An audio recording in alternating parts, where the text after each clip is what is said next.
Okay, welcome back to members of 121 Community Church in Grapevine, Texas, in our ongoing study in the book On Being a Christian by Hans Kuhn, published way back in 1976. We now are going to move into part 2 and into some more affirmative, positive content. Part 1 addressed the problem that Christianity faces. Now we move into Part 2, the other dimension of life. And by that, Kuhn means the dimension of transcendence. Let's begin with block 1. We need to break out of the one-dimensionality of modern existence, to transcend it, to find genuine alternatives.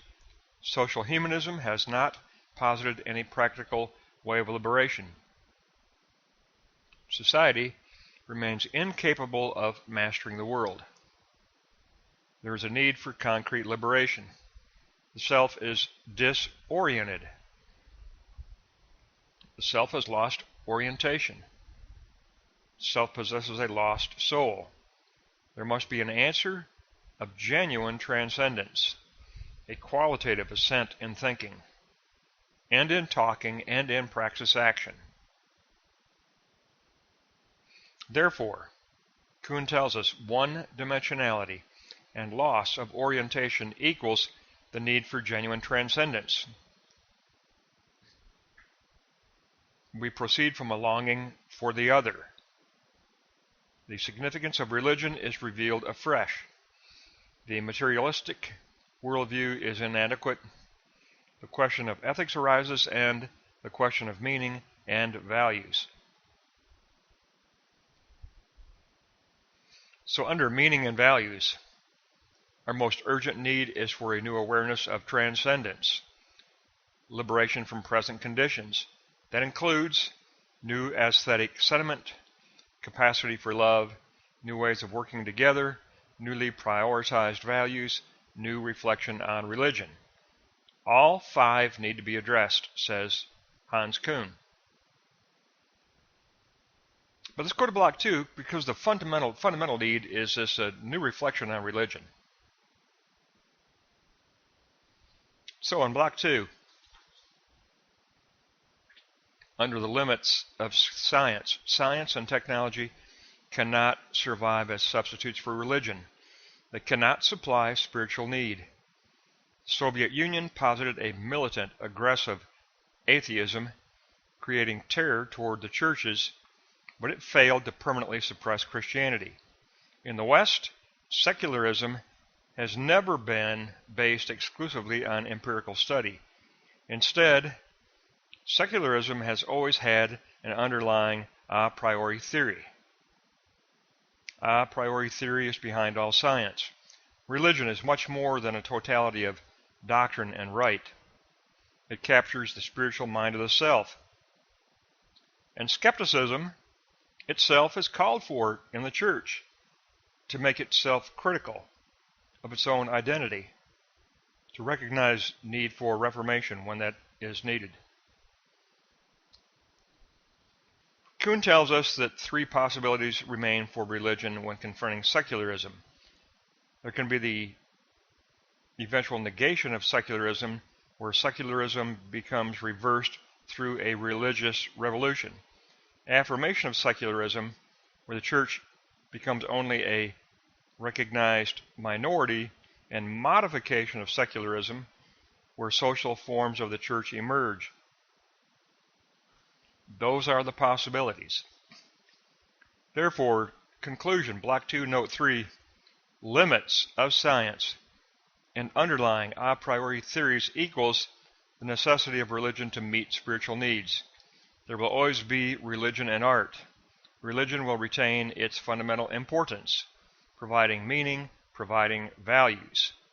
Also being important for interpersonal relationships, providing centeredness for a pluralistic society. The church provides centered depth of meaning. So, in this move to part 2, in block 1 we learned that the primary need is a new awareness of transcendence. And that means we take up a brand new reflection on religion in Block 2. That's the concrete step that we need to take. The theoretical step in Block 1 is a rediscovery of transcendence. The concrete step means new reflection on religion. Now we can move on to the synthesis of these two theoretical and practical dimensions in Block 3. And Hans Kuhn wants to look at the proofs for God critically. And he says there are two possibilities. Faith. Man knows God if God first makes himself known through his faithfulness. Or reason. Man believes in God only if he has first reached God rationally. Critical considerations. Rational proofs are unconvincing. Rational proofs reduce God to an object like other objects. Man's theoretical reasoning is limited. There is no, underline no, there is no structure of reason that can form a basis for faith. God is not simply object for discovery. There is no direct experience of God, no immediate intuition. So Kuhn is definitely against the rational approach. Rational proofs of God fail, according to Hans Kuhn. So, 2, failure of reason is coupled with failure of direct experience. The ontological proof presupposes a complete identity between concept and reality. The cosmological proof and the teleological proof are both victims of infinite regression. The existential components of a person need not be, and cannot be neglected. Therefore, conclusion. Block 3, Note 3. Failure of rational logic and failure of direct experience equals proof of God must take account of the self's existential components, because the self is summoned to believe through the Kleist's call. There's no pure rational demonstration of God. There is no single proof that can be accepted. By the way, I agree entirely with those 3 statements. Those 3 axioms, and I believe they are axioms, are the conclusion to this lesson. The self is summoned to believe by the Kleist's call of Christ. There's no pure rational demonstration of God. There's no one single proof that can be accepted. I agree with all 3 of those axioms. And it gives us an extremely, and I do mean extremely powerful lesson here. This first step into part 2, I think, is a tremendous offering from Professor Kuhn, because the problem was outlined as secular humanism, a secular humanism that had lost its center, lost orientation.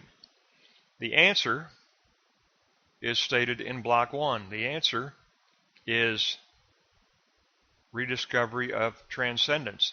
There's another dimension to life. Life is not simply finitude. It's finitude with an underlying transcendence, for finitude with an immanent transcendence. Moltmann would call it an immanent transcendence.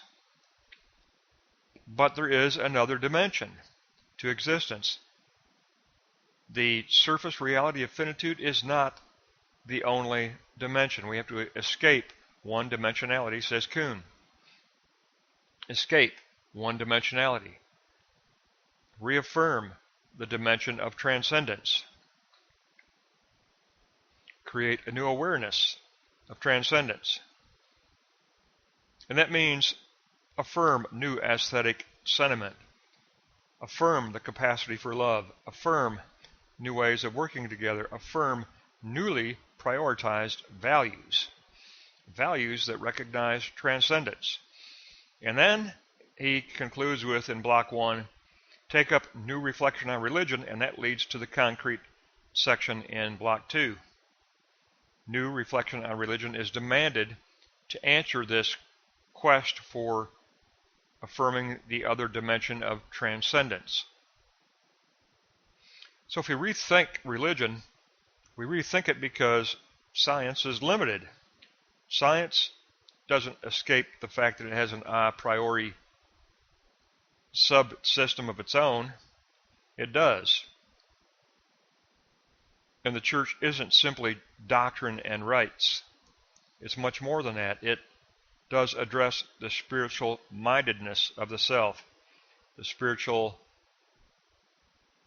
core of the self that needs its questions and its quest answered. So it is all about the fact that religion does capture the spiritual mind of the self. And the church is self-critical always. It does include an element of skepticism. It remains self-critical.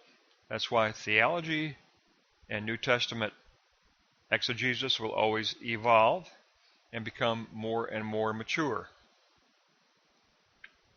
And then we have to work toward these reconciliations of the influence of secularism. Can we negate secularism by affirming new religious revolution? Or will we merely modify secularism? That is where transcendence will engage reality.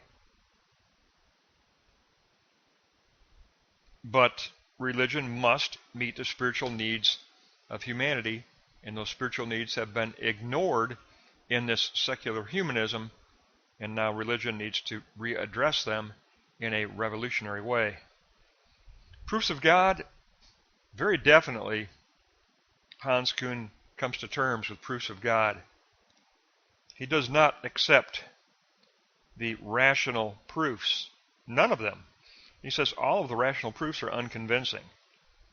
And this is a believer telling us this, okay? This is a Christian theologian telling us that all of the rational proofs for God are unconvincing. They make God an object. And theoretical reasoning is theoretical. It must be confirmed through praxis. So it's limited. There's no structure of reason that can form a basis for faith. And that's why he takes us to dramatic conclusions. First, a negative conclusion, the cosmological proof, the teleological proof, and the ontological proof are all deficient. That's the first negative conclusion. All of those proofs, ontological, cosmological, and teleological, are inadequate. They don't satisfy the self. And then his positive conclusion is that block 3, note 3, failure of rational logic, failure of rational proofs of God, and the failure of direct experience. Because the direct experience is the direct experience of finitude. And there's another dimension we know of called transcendence. Therefore, the proof of God must take account of the self's existential components when engaging with this other dimension of the real. Because it will matter not only for reality, it'll also matter for the self's self-identity. But there's always that return moment of imprinting the heart of the self with the person of Jesus Christ. So it matters for self-identity, and it matters for shaping the world order with a new form that we posit, and that new form is called Kingdom of God, Kingdom of Christ. That is the new form that we posit. And we recognize that reality as a reality of, and I'm going to use Jürgen Moltmann's term, a reality of immanent transcendence, a reality of immanent transcendence. And I thoroughly agree with Moltmann on that term. That's why I've brought it together here. A colleague of Hans Kuhn's at Tübingen, but we get a beautiful lesson, and we end the lesson with 3 axioms. The self is summoned to belief by the klesis call of Christ. There's no pure rational demonstration of God. There's no one single proof that can be accepted for proof of God. That will give us a phenomenal part 2 beginning entitled The Other Dimension. That's pages 57 to 67. We're going to pick up next time on page 68.